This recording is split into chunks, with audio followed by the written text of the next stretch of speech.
Bonjour à tous, c'est Lesotho Transac à Talange. Alors aujourd'hui, dans le cadre de cette vidéo, vous connaissez notre combat contre les injustices, contre les abus, les arnaques en tout genre, surtout dans le secteur automobile. Et bien aujourd'hui, on va traiter un sujet extrêmement important pour vous, chers clients, chers consommateurs. C'est donc une vidéo de prévention. Alors aujourd'hui, on va traiter donc le sujet de la facturation. Vous le savez, dans le cadre de la relation B2C, comme on le dit si bien en commerce, c'est-à-dire B2C prestataire, donc le professionnel, et en face son client, donc le non-commerçant. Voilà. Alors, imaginez-vous, vous avez un litige avec votre prestataire malveillant, qui est sans scrupules, etc. Comme on en trouve beaucoup, surtout en ce moment, on voit plus que cela. Eh bien, il vous faut ce que l'on appelle un acte juridique pour faire valoir vos droits en justice. C'est le principe du commencement de preuve par écrit. Sans commencement de preuve par écrit, c'est-à-dire sans le moindre élément, eh bien, tout simplement, vous ne pouvez pas faire valoir vos droits en justice dans le cadre d'une assignation civile ou d'un dépôt de plainte au pénal. Voilà. Alors, le commencement de preuve par écrit, c'est quoi ? Ça peut être plein de choses, on ne va pas entrer dans le détail juridique, simplement aujourd'hui, l'idée c'est simplement de vous expliquer la facturation. Donc ici on vous a sorti donc une facture de l'un de nos clients.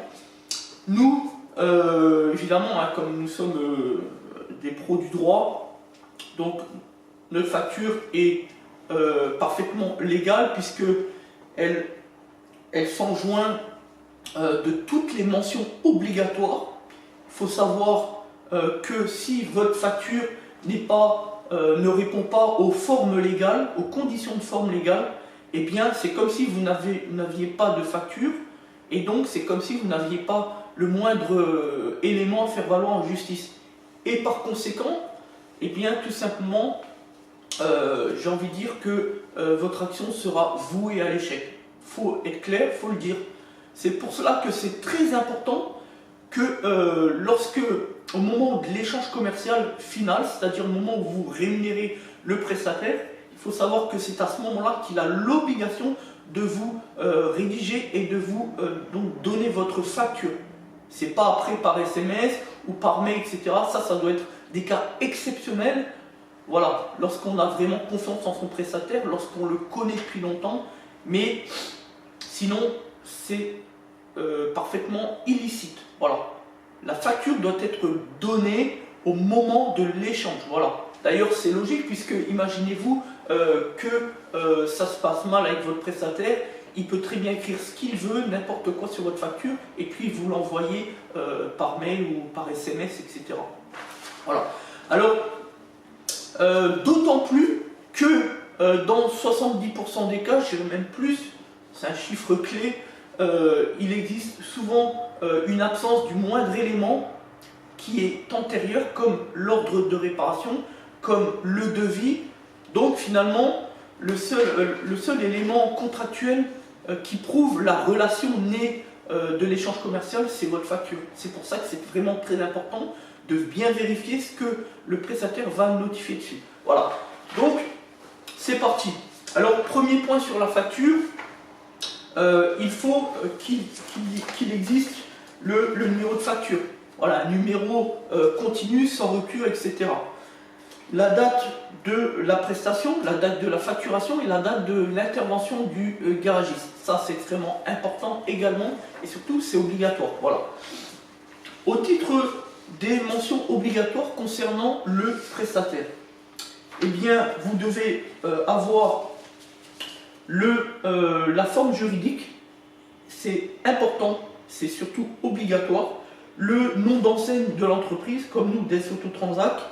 Le nom et le prénom de l'intervenant, là on le voit très rarement, c'est également obligatoire. Le numéro de SIRET, c'est le numéro d'identification auprès du RCS ou de la Chambre des métiers, c'est normal.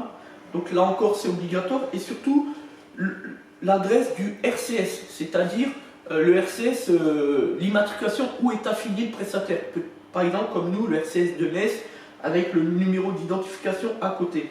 Pour le numéro de TVA, alors là, attention, il est obligatoire qu'à partir de 150 € hors taxe facturée, sinon l'indication n'est pas obligatoire. Elle n'est pas non plus obligatoire lorsque, et c'est tout naturel, lorsque le prestataire est une entreprise qui n'est pas assujettie à la TVA, comme par exemple dans le cadre du statut de l'auto-entreprise, etc.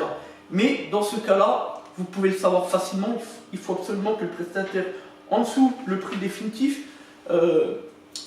indique une formulation légale qui est l'article, le fameux l'article 293-B du code CGI, Code général des impôts, voilà, pour l'application de TVA non applicable, voilà, ça c'est le terme exact. Voilà. Ensuite, bien vous le savez, l'objet du véhicule avec son numéro d'immatriculation, le kilométrage, plus vous êtes précis, mieux c'est pour faire valoir vos droits, puisque encore faut-il confondre le prestataire par rapport à votre véhicule sur lequel il existe un litige. Parce que sinon, si on ne peut pas identifier votre véhicule tout naturellement, c'est un peu pareil, finalement, vous n'avez rien pour expliquer qu'il y a eu un problème, tel ou tel problème sur votre véhicule, avec ce prestataire, etc. Ensuite, vous avez les indications du client, tout naturellement. Alors là c'est pareil, il faut absolument informer qui est le client, c'est-à-dire vous. Nom, prénom, c'est obligatoire, mention obligatoire. Pour ce qui concerne l'adresse, elle est obligatoire que si le client ne s'y oppose pas. Voilà. Ensuite, qu'est-ce qu'on peut dire? Eh bien, on va se trouver donc sur le contenu. Donc le contenu là de l'intervention, là également, il faut que tout soit détaillé, c'est-à-dire ici on agit dans le contexte de l'automobile, donc tout ce qui est pièce de rechange, il faut la nature de la pièce, la référence de la pièce, tout doit être bien précis. Et surtout l'unité à chaque fois, donc s'il y a une fois, deux fois, trois fois, etc. Pour la main d'œuvre, ça doit être une case à part également, détaillée à côté. Plus c'est précis, mieux c'est. Nous, on prend l'habitude de bien détailler, de bien expliquer en dessous chaque mention pour dire qu'est-ce qui a été fait, etc. Voilà. En tout cas, tout doit bien être détaillé, la nature de la pièce, le nom de la pièce, la référence de la pièce. Nous, on indique même la marque, Valeo, etc. Machin, hein, tout ce qui touche autour de la marque. Voilà. Et après, ensuite, au niveau des tarifs, il faut qu'il y ait sur chaque ligne la valeur en hors taxe, tout naturellement. Et à la fin, vous avez la valeur totale en hors taxe. Ça, c'est obligatoire. En dessous, vous devez mettre la TVA applicable, donc le taux de TVA et la valeur en prix de la TVA applicable. Et si on a plusieurs, il faut détailler les plusieurs TVA. Des fois, on a du 5,5 applicable, notamment dans le bâtiment, dans le logement, tout ça, et du 20, etc., du 20%, 5%, 1,5, etc. Et enfin, troisième case, qui est une mention également obligatoire au niveau des prix, c'est le prix tout naturel de TTC, donc tout taxe compris. Voilà. Ce qui permet d'ailleurs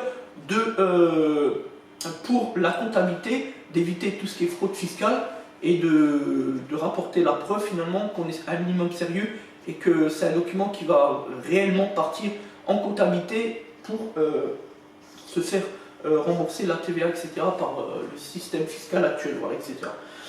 Ensuite, qu'est-ce qu'on peut dire? Après, oui, il y a l'obligation des règles sur le taux de pénalité. Il y a 2-3 informations comme ça indiquées, hein, la fameuse règle, voilà, sur les 40 € de taux de pénalité. Il y a aussi le taux d'intérêt 3 fois supérieur au taux légal, etc. Enfin bref, il y a 2-3 mentions comme ça. Voilà, donc on a fait un petit peu le tour. Il faut juste savoir qu'il existe encore des mentions particulières par rapport aux associations. On ne va pas faire le détail, ça ne nous intéresse pas aujourd'hui, mais pour que vous le sachiez, tout ce qui est associatif, c'est-à-dire les entreprises à but non lucratif, tout ce qui est société en difficulté, en procédure de redressement, de liquidation ou de comblement de passif, etc. Là encore, il y a une ou deux mentions supplémentaires obligatoires indiquer, etc. Je veux juste revenir sur le prestataire. J'ai juste fait un tout petit oubli que je viens de repérer, le capital de l'entreprise. C'est-à-dire, lorsqu'il s'agit d'une société, donc d'une SAS, d'une SASU comme nous par exemple, eh bien, le niveau de capital, c'est-à-dire les fonds propres, doivent être indiqués sur la facture. Par exemple, nous, on a un capital de 500 €. Voilà, on l'indique, c'est obligatoire. Voilà. Alors, je vous remercie de nous avoir écoutés. Maintenant, on vous a expliqué comment vérifier une facture dans ses bonnes conditions de forme. Après, si vous n'avez pas tout retenu, c'est pas grave. Gardez cette vidéo de côté. Faites des annotations, etc. si vous le souhaitez, etc. Le but, c'est vraiment que vous ayez en mémoire les notions de base qui vous permettent au minimum de faire valoir vos droits en justice. Puisque, vous le savez, c'est notre combat contre les injustices. Il est hors de question que des charlatans, des escrocs vous dupent, hein, vous lèsent de la manière la plus simple qui soit, c'est-à-dire au moment de la facturation, notamment lorsqu'ils savent que ça s'est mal passé. C'est sûr que c'est au moment de cette facturation qu'ils vont jouer pour essayer de vous piéger. Donc c'est important, vérifiez vraiment bien ce qui va être notifié sur votre facture lorsqu'il vous la délivre. Merci à tous, c'était Des Autotransact 14, je vous remercie de nous avoir écoutés, je vous souhaite une bonne journée et à bientôt.